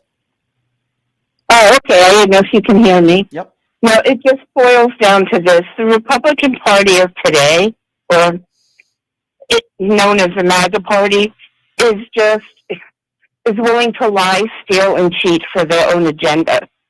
They don't care about the American people. They haven't for years.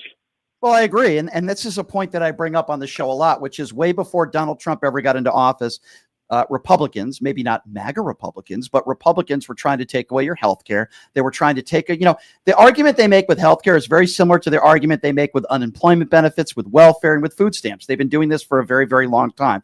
The bottom line is they really don't care about people that are struggling. They don't care about their constituents. Many of them Republicans, by the way. No empathy, no compassion. Right. They're struggling. They're living paycheck to paycheck, and they take away or they attempt to take away almost every single government program, and they call themselves pro-life. They're anti-life. They're anti-abortion. It doesn't mean that they're pro-birth. Well, yeah, pro-birth. Exactly. I was just going to say that. And once a baby is born, they'll take away a simple government program like maternity leave.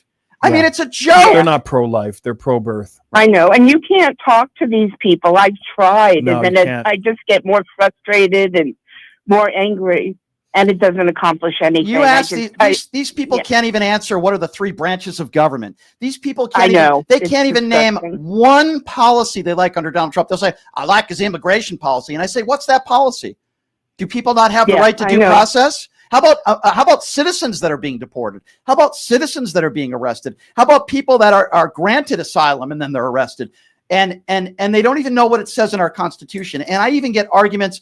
That moron, Jack Posobiec, when I was debating him on Piers Morgan, I said, what does it say in our Constitution? Doesn't it say any person has the right to due process? He didn't know. And the dumbass, and that's what he is, by the way. He's a dumbass. And he tried to argue that I was He started wrong. talking about citizens, and you said, no, that's not what it That's says. not what It it doesn't says. say citizens. They're willing to rip up our Constitution. Due process is for everyone. And they want to talk about law and order. Did you guys see Kristi Noem do her little cosplay outfit out there in Portland? There were literally 5 people in front of that building that were peaceful protesters with a sign. And then there were 8 people with cameras that are members of the media. And she stands on top of that building looking down like cosplay Kristi can do.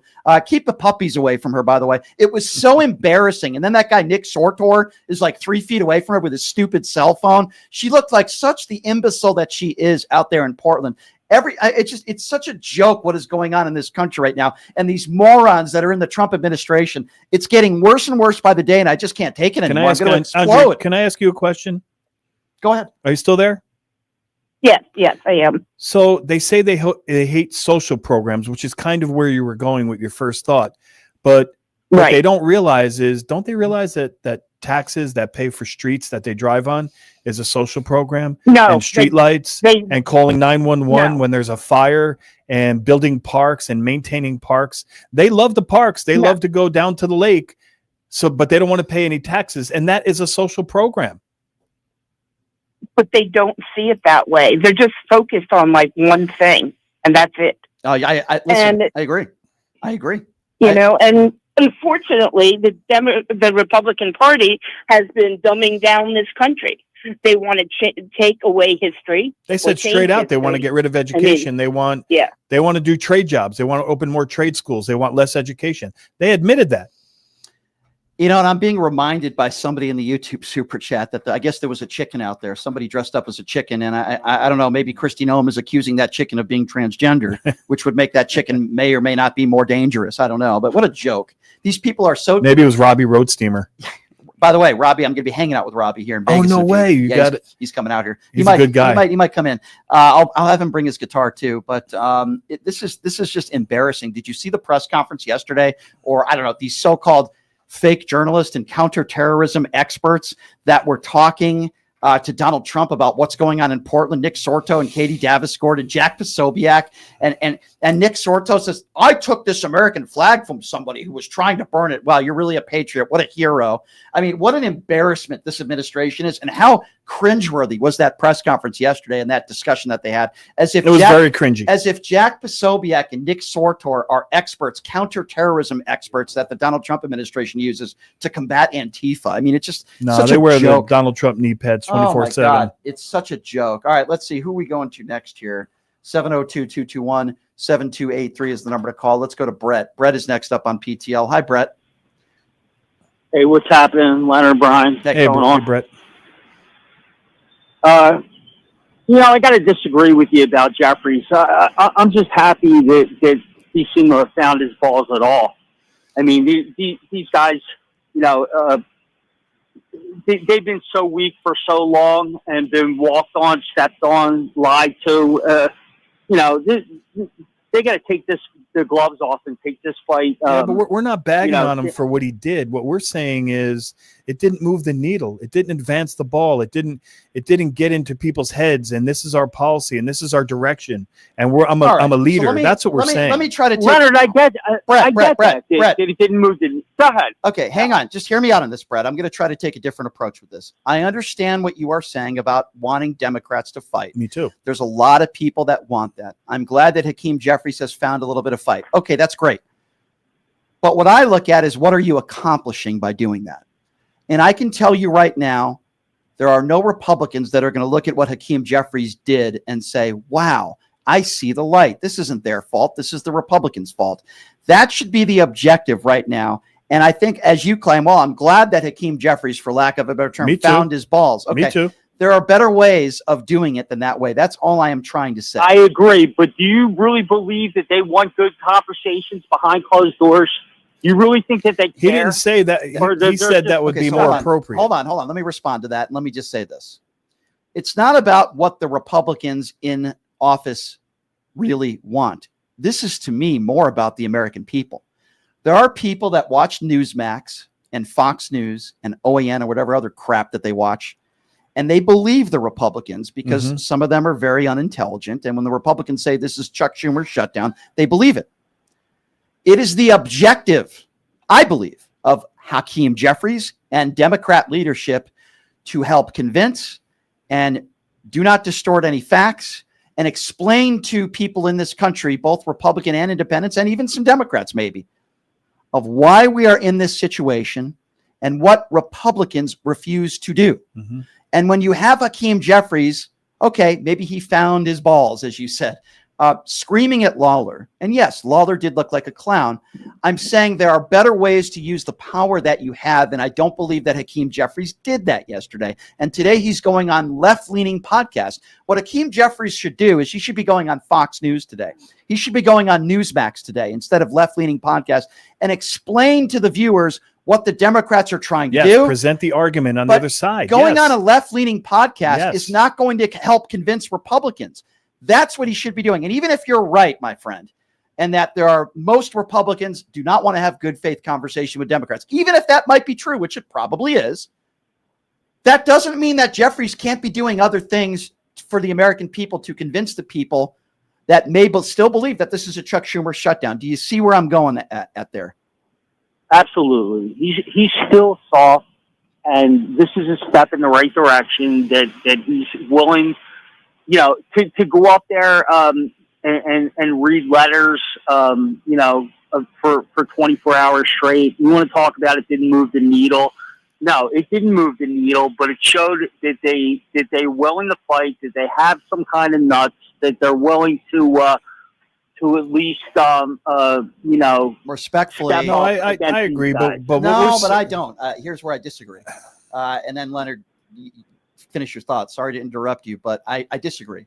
It might show that Hakeem Jeffries might have shown that, but it doesn't show that Chuck Schumer has or others. Am I wrong in saying that? Well, I agree that it looked like he was standing up, but only in appearance. What we're saying is what we need is a leader to have a side-by-side argument, and when the Republicans make an argument, our leader in the House of Representatives needs to put another argument next to it so that when people are listening to the entire argument, they can decide for themselves. They could say, oh, the Republicans said this, and you can yell back and say, don't interrupt me, and get, huffy puffy. And I get that some people like that moment, and I did like the moment because it looked like he was standing up. But what we're saying is you need something substantive as a leader and say, this is the direction we're taking. Let me tell you something. I agree. Let me tell you something. What I think Hakeem Jeffries should do today, besides holding another press conference, call out Sean Hannity. Hey, Sean, why don't you have me on your show?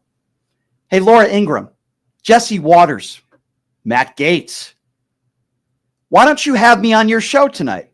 I will do a 15-minute interview with you, and I will explain to you all why you are wrong and you are giving fake information. And if they say no, call them out, right, Brian? It's and not if they hard. say no, call them out. Say, I called Laura Ingraham. She said she does not want to have me on the show. I called Fox News. I called News Nation. I asked them to have me on. And that's why I'm on this podcast, because it's the only place where I can have a voice. Now, listen, Kim on the YouTube Super Chat says Fox won't invite Jeffries on. All right, well, if that's true, call them out.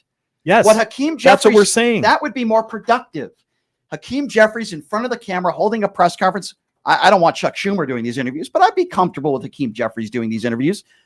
Call out Fox News. Call out Newsmax. They refuse to have me. They refuse to have me. They refuse to have me. So this is the only way that I can present to the people. It's a win-win. Because if they don't have you on, then you can call them cowards. And if they do have you on, you get to share your message with those Fox News right-wing listeners and give them the facts. It's a win-win, but why won't Kim Jeffries yelling at Lawler is not going to accomplish anything? Hold a press conference and say, Sean Hannity, have me on your program today. That's what I would do. Bill Maher says that he invites Dems on all the time and they refuse to come. I don't believe him. I don't believe him. I don't believe him at all. No, I don't believe anything Bill He's Maher having says people these like days. Scott Jennings and a lot of people very far on the right on his show, and I think he's just playing to the Republican audience. I tend to agree with you on that. I don't believe anything Bill Maher says these days. All right, let's get back to the phone calls. Let's go to Tyrone. Tyrone is next up on PTL. Hi, Tyrone. Oh, hey, how you doing, Brian? Good. What's on your mind today? Good. Hey, listen, I haven't called in a while, but I've been listening to the show. I don't know how you put up with some of these morons. It's okay. We don't mind. And Lenny, hey, I don't know how you put up with these morons that they either drank so much Kool-Aid that they can't see straight, or they're just blatant liars. It's in my training. As a police officer, we have to put up with all kinds of people. It's just the way we're trained. It's awful. And I'm looking at him with this deployment of the National Guard to these cities. He's just waiting for somebody to do something. Exactly. And it doesn't have to be anything deadly. It could, somebody could throw a bottle. Right, or, the troops are the aggressors, are they not? They go into those areas, they push people back, they gas them, they shoot them with rubber pellets. Who's escalating it? Who's causing the violence? And then when the people respond, they go, oh, look at that. They threw a bottle at me. Am I right? Right. You're right. But here's the thing. I work down in D.C. I live in Baltimore, right? They are not in the hardcore areas of those cities. They are not. They're in the tourist, suburban type, metropolitan areas. They are not in the hood. They are not in the hood. I agree. Why do you think that is? Do you think that it's all show and no go? You think that's what they're doing? It's all sizzle and no steak. That's what we call it in sales, right? All sizzle, no steak. And yeah, it's all sizzle, no steak. Well, that's how a steakhouse works. They have those exhaust vents that pump out the smoke from the steak. That's funny. But it could smell like a ribeye, but it's a sirloin. I like a ribeye. I prefer a ribeye. I'm a ribeye guy. So I just want to announce digress. this because this is breaking news. Thank you for the call, sir. This is breaking news, and it shows you the hypocrisy from the right. First of all, Letitia James has just been indicted by a grand jury for alleged bank fraud. What was Donald Trump convicted of? Mortgage fraud. 34 counts of different kinds of fraud. And after he was convicted, by the way, I'm not saying Letitia James is going to be convicted. I have no idea. But if in fact she is convicted, Republicans will have a heyday with that, right? Yeah, that's what they're looking for. They're on the revenge tour. Donald Trump's a 34-count felon who falsified business records. Byron Donaldson, who could be the next governor of Florida, right? Pled guilty to bank fraud. But they're going after Letitia James now. So every single time They want to talk about Letitia James. I'm going to talk about Donald Trump, who falsified business records, who's a 34-count felon, who they support. And I'll talk about Byron Donalds, who was an ass-kissing MAGA Republican fool who pled guilty to bank Brian, fraud. let me just say, while you're on that subject, not to interrupt you, but if you or I did that, we'd still be in prison. Anything that Donald Trump did, those 34 counts of felony fraud and the charges, you and I would have been there for years and years and years. And yet they voted for him to be president. You're right. Doesn't that say a lot about one half of America? Agree. So if they want to talk about Letitia James, bring up Byron Donalds, bring up Ken Paxton, bring up Donald Trump, and sit this one out, you MAGA fools. 702-221-7283 is the number to call. And by the way, again, I am not saying that Letitia James is guilty. Okay. Donald Trump is. He's a 34-count felon. Byron Donalds pled guilty. Ken Paxton guilty.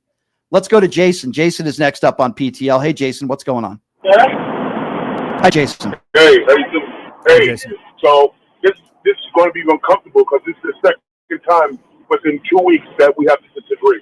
First of all, he's from Brooklyn, so he better represent number one. Number two, you got to remember, Rob Lawler is the one that was in the House committee and went to fight somebody. So we already know what kind of clown he is. But more than anything, if he looked weak, the Democrats would have been against him. And he looked strong, the Republicans would have called him the D. Just think about if you would have really went irate. They would have called him a D. So he had no choice but to stand up in front of the public and look strong. But other than that, more than anything, remember, Lawler is the one that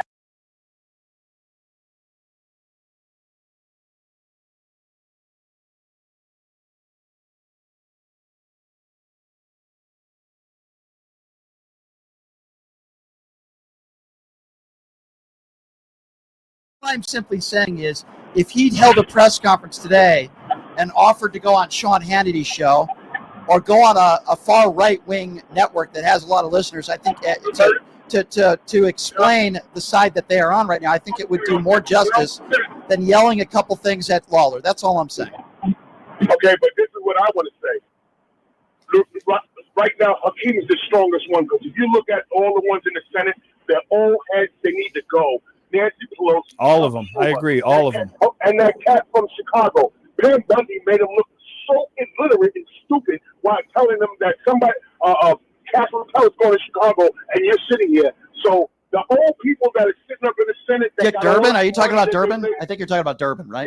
Yes. Yeah, Durbin. He looked like a moron letting Pam Bundy outsmart him when she can't even outsmart a crowd. So Jason, here's where I agree with you on this. I believe, number one, they should have never let Pam Bondi talk over them, attack them personally. And I think a few of those people allowed it to happen. Now, listen, the person who's got the gavel should be the person that would stop it. But, of course, that person didn't do it because they're a Republican. But, Jason, I agree with you 100% there. Dick Durbin looked weak, okay, and other Democrats at times looked weak. The appropriate thing is, Ms. Bondi, stop talking. You are the one that is being asked questions. You are not here to attack people. I'm here to ask you a question. And then I would look at all the Republicans and say, what are we doing right now?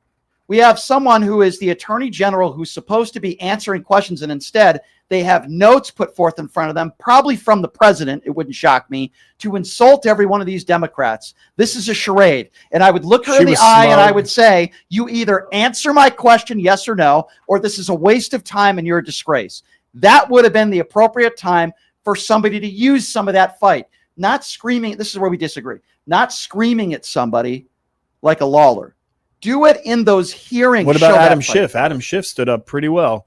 He went right down the line and he embarrassed her and he didn't raise his voice. Yeah. He didn't yell. He didn't say, don't interrupt me. If you notice, he went right down the list. If you notice, I didn't bring up his name, but I would absolutely say that Durbin did not do a good job. And he was taken aback a little bit when she got aggressive with him. Let's go to Kim. Kim is next up on PTL. What's up, Kim? Hey, I kind of off the wall thing I wanted to ask Leonard. My granddaughter is 9 and now afraid of the police. And I told her good police don't wear masks. But she's still, I'm afraid we're losing a generation. that are going to be What do you mean? Because afraid. she's been exposed to that and she thinks it's somewhat normal now? Is that what you're asking? Because she's seen it on TV. Well, you can tell her from me that we were not allowed to wear masks, and we had to have our name on our uniform and our badge and what they call our personnel number, our badge number. We had to advise someone they were being arrested, what they were being arrested for. We could not stop someone unless it was consensual or we had reasonable suspicion that they committed a crime or they were about to commit a crime. And let me tell you, if I was part of any of this, part of ICE in any law enforcement capacity, I would have to resign because I would never advocate my guys going out on the road with ski masks on, refusing to identify themselves and using force on people who are there. One girl was filming them with her phone and they went up and sprayed her with pepper spray. That is illegal, in my opinion, and it's a violation of civil rights. Oh, absolutely. So you But, tell her you know, that is not the real police. That's what you tell her. well, I did. He said the good ones don't wear masks. And well, because they're not afraid to show their faces, my dear. That's why. And I completely 100% agree with you. And these cowards across the country that are tackling some documented, some undocumented immigrants are people that didn't get enough attention when they were in high school. It's kind of like the guy who has the small pecker, for lack of a better term, that buys a red sports car, you know, like small hands. Yeah, exactly. So who has small hands? Tiny hands. Who's that guy? Sausage fingers. Yeah, exactly. Chubby sausage Who fingers. would that guy be? Yeah, but of course, there's no problem here. There's no problem. Believe me, I got that area taken care of. Did he say something like that? I think he did. Let's go That's to not what Miss Stormy Johnson. said. Miss Johnson's next on PTL. Hi, Miss Johnson. Hey, Brian, how you doing today? Good. Just a couple of things. I think Hakeem Jeffries should hook up with Chris Murphy. He's a Democrat he's a Democrat. Chris Murphy's very and smart. He was the young man who exposed Donald Trump's corruption for the first 100 years. So I think if we had him, we would get a whole lot of things exposed because Chris Murphy is awesome. And then the other thing I wanted to say, I didn't get an invite from you last night when you went to dinner. Brian. Did I go to dinner last night? Oh, yes, that's right. Did you not shoot her a text? I did do that. Next time. I'm sorry, my dear. anyway. Next time, my dear. Keep up the We'll go to good work. Chippendales I next love time. you. All right. Thank you. I appreciate Thanks, Miss Johnson. Let's go to Gabrielle. Gabrielle is next up on PTL. Hello, Gabrielle. Hey, Brian. Hey, Lawler. How are you Gabrielle. guys doing? Good. What's on your mind? So X is not a bright. The caller that is named X, that is from Iran or Iranian. You're not that very bright. So He's talking about X being not very bright. Yeah, he's not that very bright, so he's a maggot. So that explains why. In regards to, here's two more things. Donald Trump and Bibi Netanyahu are not even done with Iran. They're still going to do regime change, maybe in about 2 years, but they're still not done. And one more thing, do you think here's another thing. Iran is gonna build nuclear weapons because they realize they don't want to get messed with Israel or the United States. Look at what North Korea has. They have multiple nuclear weapons, and we have to do regime change against them. Yeah, Iran has no intention of not enriching uranium and trying to come up with nuclear weapons. I think they made that very clear. Thank you for the call, though. That was good information. Thank you, Gabriel. sir. Appreciate the call. Thank you, Stuart D, for your YouTube Super Chat donation. Let's go to Vaughn. Vaughn is next up on PTL. Hello, Vaughn. Hello. I'm calling because, listen, you just had a caller call in, and he said something about ICE not being in the hood. Can I get this straight? All black neighborhoods are not bad neighborhoods. Yeah, I don't think that. I want to get this straight because he sounded like a black man that called in, and it's kind of like saying all. Vaughn, I'm 100% on your side. I grew up in a. I know you're not. No. I'm not saying you or Leonard that way. Yeah. No, I know what you're saying. There is black people. I agree. Like Black Mega. Okay, well, let me tell you something, Vaughn. Hold on a Black second. neighborhoods and stuff like that. Okay, yeah, let's be careful with our language because we can't use that Oh. word. I grew up in a predominantly black neighborhood myself. Right. And I was treated great. And I still talk to people that I went to elementary school with. So I completely agree with you. Maybe that's not what this person meant. I couldn't believe he said that. Well, obviously, because he act like all black neighborhoods are bad, and I'm thinking, wow. You could go to some all white neighborhoods that are bad as well. So it could go either way. So Well, look, can I tell her I wouldn't want to something, live. I wouldn't want to live in a neighborhood filled of MAGA people. Yeah, that'd be the worst neighborhood. Right, because they're over policed. You know, black neighborhoods are completely over policed. Mm-hmm. Well, let me tell you something, Vaughn, because I was a police officer for 25 years, and I retired as a lieutenant, and I worked many, they call it the West Side in Las Vegas, and I worked many black neighborhoods, and I can tell you from experience, the greater majority of people in the black neighborhoods really, really like the police. They love our presence. I can't tell you how many grandmothers and grandfathers and mothers told us, we love when you're here, we love your presence. And it was only a handful of people who were bad people who made it seem like they didn't want the police there. But overwhelmingly, they appreciated us being there, and they told us so, and they thanked us.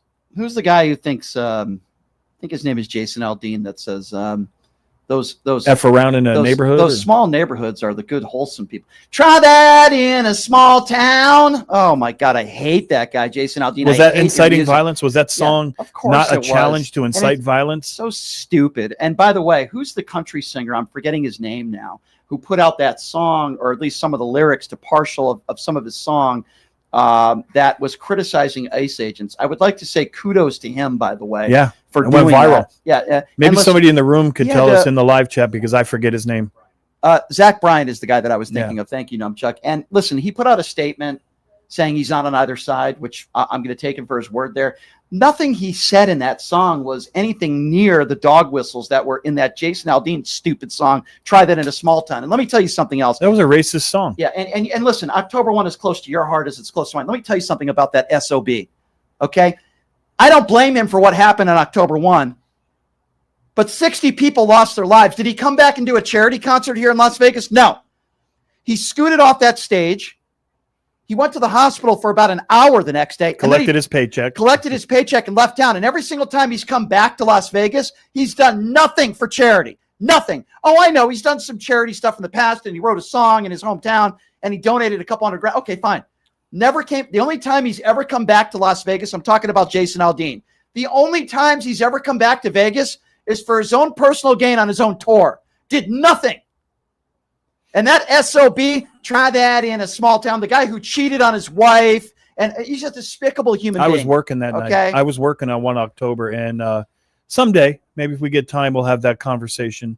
But I was actually on duty. I was the watch commander in the city of North Las Vegas that night. Yeah, despicable. Stuart D. On the YouTube super chat says, Leonard for governor. Come to the UK, Leonard. Stuart says, thank you, Stuart, for that YouTube super chat comment. 702-221-7283 is the number to call. Let me tell you something. There's not a lot of people in this country I hate. Obviously, Donald Trump would be one of them. Jason Aldean is also on that list, okay, of people that I absolutely hate that I wish would be deported right now to Russia. 702-221-7283. Let's go to Paula. Paula is next up on PTL. Hey, Paula, what's going on? Hi, guys. Thanks for taking my call. Sure. I just had a thought. The Republicans are falsely claiming that Democrats want to insure illegals. No. So why don't the Democrats request an amendment to this bill that has shut down the government and have the amendment say that these health care extension credits are for citizens only and are illegals, non-citizens are excluded from these programs, which they already are. They've said it on every news program, CNN, MSNBC. They said it on they said it on every program. They explained to the American people that is illegal, and Caitlin Collins did a great job of running it down. It's illegal. It's not done. But for some reason, I don't know why the shady MAGAs believe it, but they do. And I'll tell you why. They believe everything. Because if Democrats, my dear, decided to do that, Republicans would come up with something else and make up another lie and excuse. That's exactly what the MAGA Republicans do. It's a straight out lie. It's a really good question that you asked. but it wouldn't do any good because Republicans would come up with something else. Oh, well, first they say, oh, they want to give health care to all undocumented immigrants, which is obviously a lie. And then they come up with other nonsense. Lori on the YouTube super chat says, just read a former GOP election officer just bought Dominion machine systems. Now what's going to happen to our elections? Well, that's definitely concerning. I'll definitely tell you that. They have to rig the election. Yeah. They're not going to win if they don't. And that's if Donald Trump allows an election. I agree. Let's go to Terry. Terry is next up on PTL. Hey, Terry, what's going on? Hi, Terry. Hi, good afternoon, Leonard. Good afternoon, Brian. First of all, a little humor for you. I have a sister that lives in France. She used to live in Oregon, and she stays in touch with a bunch of her friends.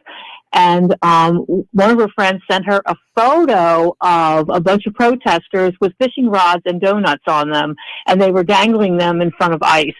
And it was absolutely hilarious. So I thought I'd share that with you. That's kind of a funny thing. I think I saw that. Are you talking about the fishing poles that they were? Yeah, that was actually quite funny. I did laugh at that. What about the chicken and the frog? Very dangerous people, by the way, they're dealing with in Portland. Didn't they shoot pepper spray in through the back of the uniform? They did, yeah, which is actually quite dangerous. Yeah, we were told about that yesterday. Very, very dangerous people when you have Kristi Noem, who flies from Washington, D.C. to Portland to waste taxpayer money to use the bathroom, to use a restroom, and to go up on top of the building and see like 3 or 4 peaceful protesters, one of them in a chicken suit, talking about the threat that Antifa is to this country. It's so absurd. It's so ridiculous. Did you see the old pictures of and the Kristi last thing I wanted to say, Brian, is that I totally agree with you on Marjorie Taylor Greene about I think it's all performative for her because of Trump not supporting her. And the last thing, it's a question for both of you. This peace plan that Trump has, I feel like I don't trust him because he's not going to do anything unless it's transactional, unless he gets something out of it. Terry, I'll say it. I don't think any of it's going to happen. And I know that's kind of I'm taking a big bite and that's stepping out, but the hostages will be released Monday, Tuesday, and there's a lot of logistics. What about the hungry kids? They said today that that hunger is so bad among the children in the Gaza Strip that they're probably not going to live very much longer. What about that problem? Yeah, I agree. But I agree with you. I think this is nonsense. There's going to be no peace deal, and if they abide, I don't see it, Brian. If they agree to a peace deal, I just don't see these hostages and victims being sent back. Speaking of performative, and Marjorie Taylor Greene, how'd you like to try to perform in front of her? 702-221-7283. Boy, I'd need a lot of pills. Let's go to, and even still, I don't think I'd be able to get there. Let's go to Chris. Chris is next up on PTL. Hi, Chris. Hey, Brian. How you doing? Good. What's on your mind? Well, I'm just if Trump tries this insurrection act, I don't think it's going to work out very well for him. I think what's going to happen is there's enough people in this country that will stand up against him because Germany was not as well equipped as America is to defend itself, the citizens for the most part. Because, and then going back to on the insurrection, he wouldn't have dared to try that 50, 100 years ago because that problem would have been swiftly handled that day. It wouldn't have been 2 years down the road, then try to do something about it. Stephen Miller's pulling the puppet strings. It's Stephen Miller's shadow president. I don't know, Chris. I hope you're right. I hope they will not stand for it. But I was just talking to a friend about this a couple of days ago, and briefly, you have to remember that modern politics is not 1933 politics. It's not 1944 politics. There's a lot of money. There's a lot of consolidated power that didn't exist back then, and modern techniques and social media. So what I would like to say to you is I hope you're right. I hope the Americans will eventually stand up. Well, obviously, I agree. I hope so as well. These are very strange times that we are living in, and obviously the government shutdown still in full effect here. I don't expect anything changing here in the next 24 hours, that's for sure. But if there does, we'll certainly report on it. Leonard, thank you for being here again. Tuesday, Wednesday, Thursday. It's working out great. Yeah, I'll see you guys next week. Leonard is going to be filling in for me actually on Wednesday, so that's going to be. I need a lot of love. I need a lot of help from the. You'll do just from fine. the fans. You'll do just fine. And this is interesting as I share this with all of you. I am going to be. And yes, a man they call Tim Pool. Tim Pool. They should research him. They should look him up. I am going to be flying to Washington D.C. next week to debating these guys. So that's going to be interesting. Looking forward to that actually.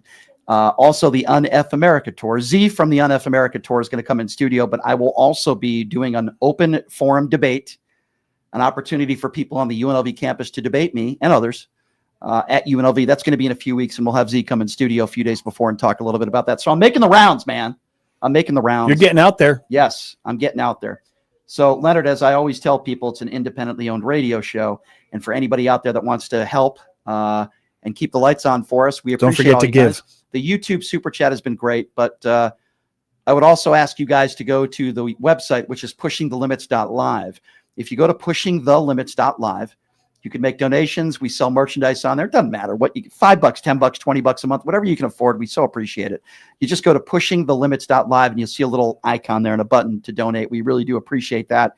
And we have some very, very big stuff coming ahead for this station. And I kind of give out a little bit at a time, but we appreciate all you guys for being here.